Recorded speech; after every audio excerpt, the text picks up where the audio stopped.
Hello friends. मैं यानी प्रवीण कुमार आपका स्वागत करता हूं आपके अपने यूट्यूब चैनल एजुकेशन विट्स में। दोस्तों, इस वीडियो में हम डिस्कस करेंगे स्कूल ऑफ साइकोलॉजी यानी मनोविज्ञान के संप्रदाय। वीडियो शुरू करने से पहले दोस्तों, अगर आप मेरे इस चैनल पर नए हैं तो प्लीज़ मेरे चैनल को सब्सक्राइब जरूर कीजिएगा। वीडियो पसंद आए तो इसे लाइक ज़रूर कीजिएगा और ये वीडियो आपको कैसा लगा इसे कमेंट सेक्शन में ज़रूर बताइएगा। तो शुरू करते हैं। पहले हम डिस्कस कर लेते हैं कि क्या क्या टॉपिक हम इस वीडियो में कवर करने वाले हैं।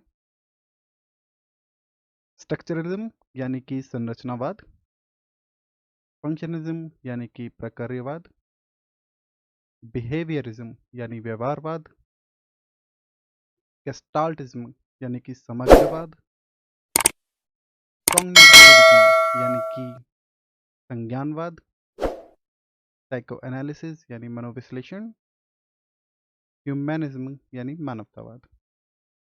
तो शुरू करते हैं संरचनावाद यानी कि स्ट्रक्चरलिज्म से। संरचनावाद का जो कॉन्सेप्ट है, स्ट्रक्चरलिज्म का जो कॉन्सेप्ट है, वो विलियम वुंड के द्वारा दिया गया था और ईबी टिचनर जो कि इनके फॉलोवर थे, उन्होंने इस पर आगे कार्य किया। According to Wundt, psychology is a study of our mental activities and these activities are the experiences which are stored in structure of mind. देखिए, वुंड का जो कहना था वो था कि जो साइकोलॉजी है वो स्टडी है किस चीज़ की, हमारी मेंटल एक्टिविटीज़ की। अब मेंटल एक्टिविटीज़ क्या होता है, यानी कि जो भी हमारे माइंड के अंदर एक्टिविटीज़ चलती है, किसी चीज़ को लेकर हम क्या सोचते हैं या किसी चीज़ के लिए हमारे माइंड के अंदर क्या फील हम करते हैं, कैसे फील करते हैं, वो सारी हमारी मेंटल एक्टिविटीज़ होती हैं। And these activities are the experiences which are stored in structure of mind. और ये जो एक्टिविटीज़ होती हैं, ये वो अनुभव होते हैं, वो एक्सपीरियंसेस होते हैं जो स्टोर होते हैं कहाँ, हमारे स्ट्रक्चर ऑफ माइंड में। ओके, चलिए इसे थोड़ा अच्छे तरीके से समझते हैं। देखिए, जैसे कि ये डॉग की एक इमेज है, यहाँ एक डॉग की इमेज आई है, तो इस इमेज को देख के कई लोगों को बड़ा अच्छा लगा होगा कि डॉग कितना अच्छा है, कितना सुंदर डॉग है। और कई लोगों को ये लगा होगा कि भाई ये डॉग की पिक्चर यहाँ पर क्यों लगा दी, इसे हटाइए। तो अभी इस डॉग की इमेज को देख के जो भी आपकी मेंटल एक्टिविटीज़ हुई हैं, वो सभी की सभी डॉग्स के साथ आपका पास्ट एक्सपीरियंसेस कैसा रहा है, वो उसकी वजह से हुई है। जिन्हें ये डॉग पसंद आया, यानी कि उनका पास्ट एक्सपीरियंसेस डॉग्स के साथ बहुत अच्छा रहा है। और जिन्हें इसको देख के गुस्सा आया या डर लगा, तो उनका जो पास्ट एक्सपीरियंस है वो डॉग्स के साथ अच्छा नहीं रहा। तो इसी को ये कहा गया है कि जो भी मेंटल एक्टिविटीज़ होती है या जो भी हमारे माइंड के अंदर कोई भी जो फील आती है या जो भी सोच आती है, वो हमारे प्रीवियस एक्सपीरियंस जो होते हैं उनके कारण ही आती हैं। अब इन्होंने एक मेथड दिया था, इंट्रोस्पेक्शन मेथड, जो कि किस लिए दिया था इन्होंने, कि जो भी हमारी मेंटल एक्टिविटीज़ हैं उनका हम अध्ययन कर सकें, उनकी स्टडी कर सकें। ठीक है, इंट्रोस्पेक्शन मेथड यानी कि इसे हिंदी में कहते हैं आत्मनिरीक्षण मेथड। ओके। विलियम वुंड को फादर ऑफ साइकोलॉजी भी कहा जाता है। क्यों कहा जाता है? क्योंकि इन्होंने फर्स्ट लैब जो थी साइकोलॉजी की 1879 में लिप्जिंग यूनिवर्सिटी में बनाई। He made psychology is a scientific subject, और इन्हीं की वजह से साइकोलॉजी जो है वो एक साइंटिफिक सब्जेक्ट बना। विलियम वुंड से पहले साइकोलॉजी एक फिलॉसफी का सब्जेक्ट था, और जो फिलोसफर हुए थे, यानी कि जो मेन उनमें थे प्लेटो एंड अरस्तु, उनका मानना था कि जो साइकोलॉजी है वो आत्मा का अध्ययन है, यानी कि स्टडी ऑफ सोल। बट जब इन्होंने फर्स्ट लैब बना दी 1879 में, तो साइकोलॉजी जो है एक फिलॉसफी का सब्जेक्ट ना लेकर एक साइंटिफिक सब्जेक्ट के रूप में से लिया जाने लगा। दोस्तों, नेक्स्ट है फंक्शनलिज्म यानी कि प्रक्रियावाद। प्रक्रियावाद का जो कॉन्सेप्ट था वो दिया था विलियम जेम्स ने। अब इनका क्या मानना था, आगे पढ़ते हैं। In this thought there is a biological approach to study the mind. There is a pattern in which our mind works. इन्होंने अपना जो सारा ध्यान है वो माइंड किस तरीके से फंक्शन करता है उस पर केंद्रित किया है। एक फिगर्स के जरिए समझने की कोशिश करते हैं किस प्रकार से। देखिए, हमारे जो माइंड का पैटर्न होता है काम करने का वो कुछ इस तरीके से होता है। कोई भी चीज़ माइंड में हम सीखते हैं पहले, देन उसका रिपीटेशन करते हैं, बार बार प्रैक्टिस करते हैं, उसे हैबिट फॉर्मेशन में लाते हैं और बाद में वो हमारा बिहेवियर बन जाती है। फॉर एग्जांपल, मान लीजिए हम कोई एक लैंग्वेज सीखने की कोशिश कर रहे हैं, तो पहले हम उसके बेसिक रूल सीखेंगे, अपने माइंड में उसके बेसिक रूल्स को लाएंगे, उन रूल्स का हम रिपीटेशन करेंगे, बार बार प्रैक्टिस करेंगे, उसे हैबिट फॉर्मेशन बनाएंगे, देन वो लैंग्वेज हमारे बिहेवियर में आ जाएगी। ओके। इस जो विचारधारा या इस स्कूल ऑफ साइकोलॉजी को मानने वाले लोग थे, उनमें थे जॉन डीवी, आपने नाम सुना होगा, बहुत प्रसिद्ध नाम रहा है जॉन डीवी का, किलपैट्रिक और थॉर्नडाइक। दोस्तों, नेक्स्ट है बिहेवियरिज्म, यानी कि व्यवहारवाद। व्यवहारवाद का जो कॉन्सेप्ट है वो दिया था जेबी वॉटसन ने, और व्यवहारवाद यानी बिहेवियरिज्म को ही फर्स्ट फोर्स ऑफ साइकोलॉजी कहा जाता है।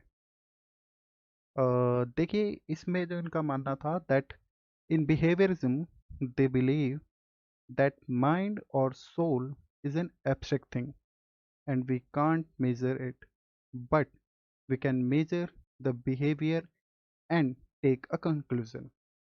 यानी कि जो बिहेवियरिस्ट थे, उनका मानना था कि माइंड और सोल जो भी है वो एब्स्ट्रैक्ट है, उसे हम मेज़र नहीं कर सकते, बट किसी भी व्यक्ति के व्यवहार को मेज़र किया जा सकता है और व्यवहार को मेज़र करके हम किसी कंक्लूजन पर पहुंच सकते हैं।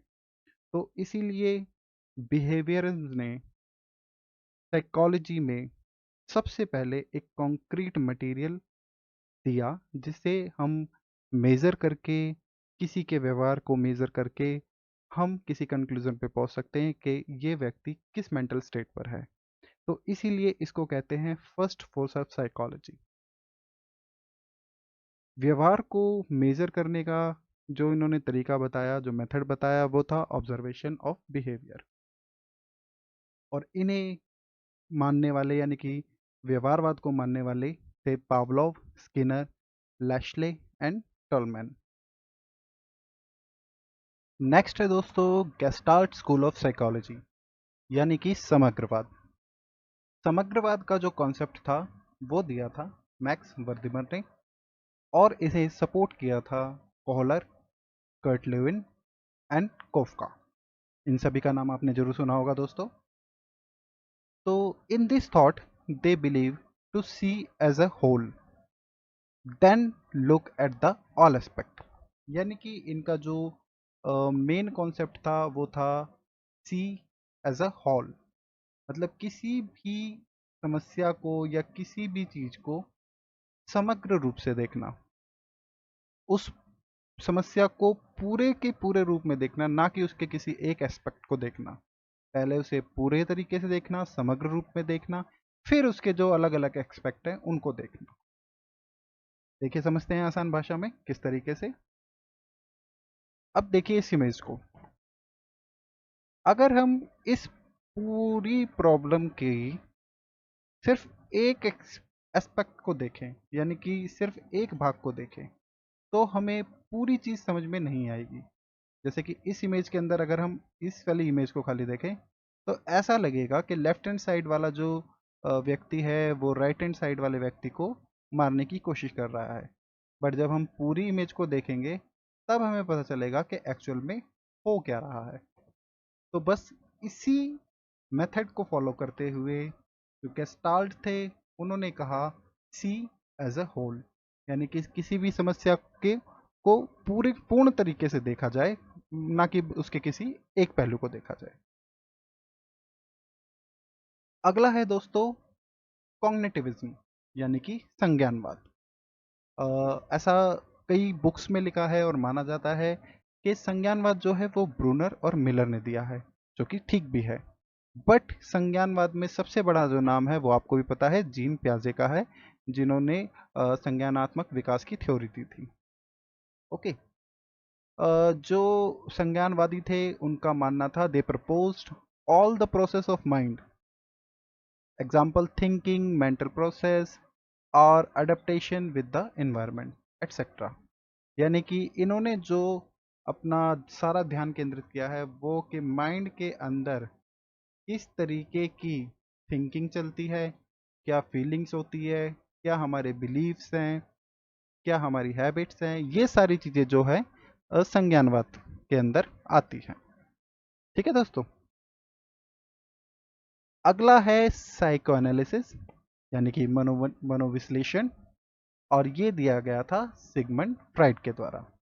अब देखिए यहाँ इंटरेस्टिंग चीज़ है कि इसे सेकंड फोर्स ऑफ साइकोलॉजी कहा जाता है। आइए पढ़ते हैं साइको एनालिसिस के बारे में। According to Freud, there is a three state of mind: conscious, subconscious and unconscious. देखिए, फ्राइड ने हमारी जो माइंड की है वो तीन स्टेट्स बताई हैं। एक तो कॉन्शियस बताई है, यानी कि जब हम पूरे होश में होते हैं। एक बताई है सबकॉन्शियस, जबकि ना हम पूरे होश में होते हैं, ना ही हम पूरी तरीके से अनकॉन्शियस यानी कि बेहोश होते हैं। और थर्ड है अनकॉन्शियस, जब हम पूरी तरीके से जो है आप कह लीजिए बेहोशी की हालत में होते हैं, तो उसे कहते हैं अनकॉन्शियस। ओके। अब आप सोच रहे होंगे कि ये इमेज यहाँ मैंने क्यों लगाई है। ये बेस्ट वे है to explain what is the three mind situations. ये जो आप ऊपर देख रहे हैं ये एक्चुअल में एक आइसबर्ग है, जो थोड़ा सा पानी के ऊपर दिखाई दे रहा है, बाकी सारा पानी के नीचे। तो ये जो ऊपर वाला पार्ट है इसे हम कह सकते हैं, ये हमारा कॉन्शियस माइंड है। और ये वाला जो पार्ट है इसे हम कह सकते हैं सबकॉन्शियस। और ये वाला जो पूरा पार्ट है ये है हमारा अनकॉन्शियस। देखिए, थोड़ा सा समझने की कोशिश करते हैं हम। हमारे साथ कई ऐसी चीज़ें होती हैं, या कई हमारी ऐसी इच्छाएं होती हैं, कई हमें अलग अलग एक्सपीरियंसेस होते हैं। तो वो सारे के सारे जो हैं, जो हम चीज़ों को कर लेते हैं, मान लीजिए जैसे अब अगर आप अभी ये वीडियो देख रहे हैं, इसका मतलब क्या है, आप टीचिंग एग्ज़ाम की प्रिपरेशन कर रहे हैं, आपको एक गवर्नमेंट जॉब चाहिए। आप में से कुछ स्टूडेंट होंगे जो पहली बार एग्ज़ाम दे रहे होंगे, लेकिन कुछ स्टूडेंट ऐसे भी होंगे जो पहले एग्ज़ाम दे चुके हैं, बट उनको समहाउ सक्सेस नहीं मिली है। तो जो जब उन्हें सक्सेस नहीं मिली थी, तो वो जो उस वक्त का जो पेन होगा, या जो मतलब एक बैड फीलिंग होगी कि हमने मेहनत की पर सक्सेस नहीं मिल पाई, तो वो सारी की सारी फीलिंग कहाँ चली गई है, अनकॉन्शियस माइंड के अंदर। ठीक है, अनकॉन्शियस उन्होंने वो सारी फीलिंग जो है अभी दबा दी है। ठीक है, तो वो जो फीलिंग दबाई जाती है वो मोस्टली कहाँ चली जाती है, हमारे अनकॉन्शियस माइंड के अंदर। कॉन्शियस माइंड के अंदर सिर्फ वो चीज़ें हैं जो अभी हम एट प्रेजेंट में कर रहे हैं, यानी कि अभी सारा फोकस हमारा जो है प्रिपरेशन की तरफ है। तो ये हमारा कॉन्शियस माइंड है। एंड जो सबकॉन्शियस माइंड होता है, उस समय हम कुछ ऐसी चीज़ें करते हैं जो हमें नहीं करनी होती। लाइक जैसे मान लीजिए कभी कभार हम बात करते करते किसी थर्ड पर्सन का नाम ले देते हैं, तो वो कहते हैं ना कि और एक गलती से मैंने उसका नाम ले दिया, तो वो क्या है, हमारा सबकॉन्शियस वो बिहेवियर होता है, यानी कि वो हमने जानबूझ के नहीं किया, बट सबकॉन्शियसली हो गया। तो इन्होंने यही तीन स्टेट बताई हैं: कॉन्शियस, सबकॉन्शियस एंड अनकॉन्शियस। और इसी को जो है सेकंड फोर्स ऑफ साइकोलॉजी भी कहा गया है, और इसे the all process supported by Carl Jung, Alfred Adler, इन्होंने इसे सपोर्ट किया है।